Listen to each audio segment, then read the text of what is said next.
শেষ পর্যন্ত মমতা বন্দ্যোপাধ্যায় সুপ্রিম কোর্টে পৌঁছে গেলেন এবং তিনি তার মতো সওয়ালও করলেন।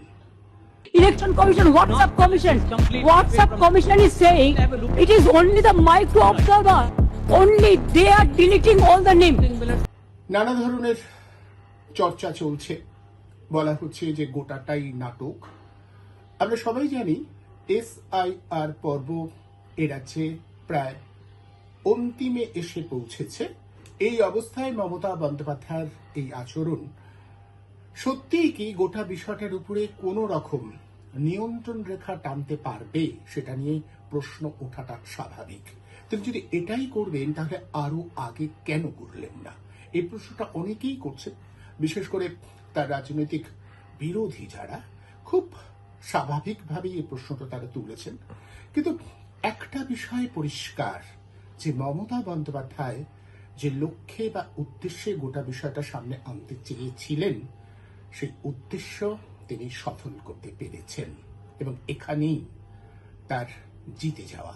আবারও বলছি, SIR কে কেন্দ্র করে মমতা বন্দ্যোপাধ্যায় অ্যাডভান্টেজ নিয়ে নিলেন। প্রথম থেকেই এটা আমরা বলে আসছিলাম। অন্য রাজনৈতিক দলগুলো, বিশেষ করে এই রাজ্যে অন্য বিরোধী রাজনৈতিক দলগুলো এই বিষয়টা অনুধাবনই করতে পারেনি। SIR প্রক্রিয়াটা যে সাধারণ মানুষের জন্য ভীষণ রকম যন্ত্রণাদায়ক একটা পরিস্থিতি তৈরি করছে, সেটা বুঝে পথে নামা, মানুষের পাশে থাকা, সেটা যদি করা যেত তাহলে কংগ্রেস, CPIM, অন্যান্য বামপন্থী দলগুলো কিন্তু মানুষের আস্থা অর্জন করতে পারত। শেষ পর্যন্ত তারা এই সুযোগটা হারালেন। আবারও বলছি, এই দলগুলো এই সুযোগটা হারালো এবং মমতা বন্দ্যোপাধ্যায় তার নিজের মতো করে অ্যাডভান্টেজ নিয়ে গেল। সেই অ্যাডভান্টেজে আর একটা মাত্রা যুক্ত হলো এই আজ যেভাবে তিনি সুপ্রিম কোর্টে পৌঁছলেন এবং নিজের বক্তব্য রাখতে পারলেন। নমস্কার, আমি অনুপম, দ্য বেঙ্গল টুডেতে আপনাদের সবাইকে স্বাগত। যে কথা বলছিলাম, মমতা বন্দ্যোপাধ্যায় সুপ্রিম কোর্টে অবশেষে সওয়াল করলেন এবং তিনি SIR প্রক্রিয়ার একটা অ্যাডভান্টেজ নিয়ে নিলেন। ইতিমধ্যেই সকলে বলছেন গোটাটা নাটক, গোটাটাই আসলে কোনো আলাদা মাত্রা যুক্ত করবে না, কারণ SIR প্রক্রিয়াটা এ রাজ্যে শেষ হয়ে গেছে, মানুষের ভোগান্তি যা হবার হয়ে গেছে। সব মিলিয়ে মমতা বন্দ্যোপাধ্যায় একটা তার রাজনৈতিক যে অভ্যাস, যে অনুশীলন, একটা চমক দেওয়ার, সেইটাকেই আবার বজায় রাখলেন। সব মেনে নিয়েও আবারও বলছি, মমতা বন্দ্যোপাধ্যায় কিন্তু রাজনীতিতে একটা ন্যারেটিভ সেট করে দিতে পারলেন।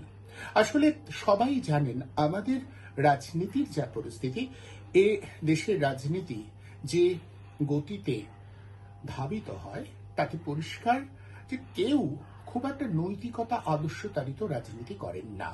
সবাই তাদের নিজেদের মতো করে একটা ন্যারেটিভ সেট করতে চান। এখন প্রশ্ন হচ্ছে কে সেই ন্যারেটিভটাকে বিশ্বাসযোগ্য করে তুলতে পারেন বা পারলেন। সেই সূত্র ধরে আমরা যদি ভাবি তাহলে মমতা বন্দ্যোপাধ্যায় এক্ষেত্রে এই ন্যারেটিভটাকে সেট করে দিতে পেরেছেন এবং সেই জন্যই তিনি অনেকটা সুবিধাজনক অবস্থায় থাকবে। আজ যেভাবে সুপ্রিম কোর্টে তিনি বললেন যে তিনি ছুটে এসেছেন শুধুমাত্র রাজ্যের মুখ্যমন্ত্রী হিসেবে নয়, রাজ্যের মানুষের অসুবিধা হচ্ছে এই বিষয়টা সামনে রেখেই তিনি সওয়াল করতে শুরু করেন। যদিও কিছু পরেই আমি গোটা বিষয়টা দেখেছি, সুপ্রিম কোর্টের প্রধান বিচারপতি তাকে বলেন যে আমরা বুঝতে পারছি, আপনার প্রতি আমরা কৃতজ্ঞ যে মানুষের যন্ত্রণা হবে, মানুষের কষ্ট হচ্ছে ভেবে আপনি ছুটে এসেছেন, কিন্তু তবু আপনাকে বলছি যে আপনার পক্ষ থেকে রাজ্য সরকার, মানে আপনাদের রাজ্য সরকার ইতিমধ্যেই অত্যন্ত দক্ষ আইনজীবীদের এ বিষয়ে নিয়োগ করেছেন। তারা মামলার তাদের যে বক্তব্য সেটা রাখছেন, পর্যায়ক্রমে আমরা সেটা শুনব এবং আপনার আশঙ্কার কোনো কারণ নেই। যদি কোনো বৈধ ভোটারকে অযৌক্তিকভাবে হয়রান করা হয় সেই বিষয়টা নিশ্চয়ই ভারতের বিচার বিভাগ দেখবে। এই যে বক্তব্যটা না, এই বক্তব্যটাই ভাইরাল হয়ে যাবে, এটা সামনে চলে আসবে এবং গ্রামগঞ্জ জুড়ে এই ভিডিওটা লোকে দেখবে। মমতা বন্দ্যোপাধ্যায় সেটাই চাইছিলেন এবং তিনি সেটা পেরেছেন। এই পাড়াটা আমাদের এই প্রচলিত রাজনীতিতে না একটা বিরাট পাড়া। অন্য রাজনৈতিক দলগুলো মুখে যাই বলুন না কেন, মমতা বন্দ্যোপাধ্যায়ের এই বক্তব্যটা যখন গ্রামান্তরে মানুষের কাছে পৌঁছবে, তাদের কাছে বিশ্বাসযোগ্য হবে, তারা মনে করবেন যে তাদের কথা বলবার জন্য রাজ্যের মুখ্যমন্ত্রী ছুটে গেছিলেন সুপ্রিম কোর্টে। এটার পিছনে কতটা যুক্তি আছে, এটার পিছনে কতটা নাটক আছে, এটা আদৌ কোনো আলাদা মাত্রা যোগ করলো কিনা, সে সমস্ত বিষয়গুলো উচ্চ থাকবে। এটাই বাস্তবতা। মুশকিল হচ্ছে অন্য রাজনৈতিক দলগুলো এই বাস্তবতাটাকে অনুধাবন করতে পারলো না, এবং সেখানেই তারা মমতা বন্দ্যোপাধ্যায়ের রাজনৈতিক কৌশলের কাছে অনেকটা পিছিয়ে গেল। আমি আগেও বলেছিলাম, এসআইআর নিয়ে যা চলছে, সাধারণ মানুষের যে ভোগান্তি হচ্ছে এবং যেভাবে এসআইআর প্রক্রিয়াকে নিয়ে যাওয়ার চেষ্টা করা হচ্ছে, তাতে মানুষের বিরূপতা বাড়বে এবং সেটাকে নিজেদের রাজনীতির সাথে ব্যবহার করছে শাসক দল। যথার্থভাবে ব্যবহার করতে পেরেছে। উচিত ছিল অন্য বিরোধী দলগুলোর এটাকে ব্যবহার করা, তারা পারেনি, তারা ব্যর্থ হয়েছে। আবারও বলছি, আজ মমতা বন্দ্যোপাধ্যায় সুপ্রিম কোর্টে উপস্থিত হয়ে যে আখ্যান বা ভাষ্য তৈরি করে দিলেন, সেটা কিন্তু আগামী নির্বাচনে এই রাজ্যের শাসক দলকে অনেকটা এগিয়ে রাখবে এবং এগিয়ে রাখবে। যারা ভাবছেন যে শুধুমাত্র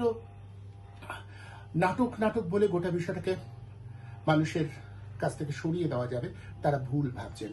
বারবার তারা এটা বলেন, কিন্তু বিশ্বাস করুন, মমতা বন্দ্যোপাধ্যায় তার রাজনৈতিক জীবনে বারবার প্রমাণ করেছেন যে তিনি যেভাবে ন্যারেটিভ সেট করেন, তাতে তিনি সেটা বিশ্বাসযোগ্যও করে তুলতে পারেন। অসংখ্য মানুষের কাছে সেটা বিশ্বাসযোগ্য হয়ে ওঠে। কতিপয় মানুষ যুক্তি, তথ্য, পরিসংখ্যান বিশ্লেষণ দিয়ে যাই মনে করুন না কেন, শেষ পর্যন্ত আমজনতার কাছে গ্রহণযোগ্য হয়ে ওঠাটাই কাজ, এবং সেই কাজটা মমতা বন্দ্যোপাধ্যায় এক্ষেত্রেও খুব সুকৌশলে করতে পারলেন। সুপ্রিম কোর্টে তিনি গেছেন, তিনি কথা বলতে পেরেছেন, তিনি কথা বলেছেন, এটাই সবার কাছে পৌঁছবে এবং সেটাই তিনি চাইছিলেন। এটাকে নস্যাৎ করবার জন্য প্রচার চলবে, নানা চর্চা চলবে, কিন্তু শেষ পর্যন্ত এই ন্যারেটিভটাকে একটা জায়গায় পৌঁছে দিতে পারলেন মমতা বন্দ্যোপাধ্যায়, এটা নিয়ে কোনো সন্দেহের জায়গা নেই। মমতা বন্দ্যোপাধ্যায় সেই অর্থে এই ন্যারেটিভ তৈরি করে দিয়ে নিজের রাজনৈতিক অবস্থানকে অনেক সুদৃঢ় করলেন বলেই আমাদের বিশ্বাস।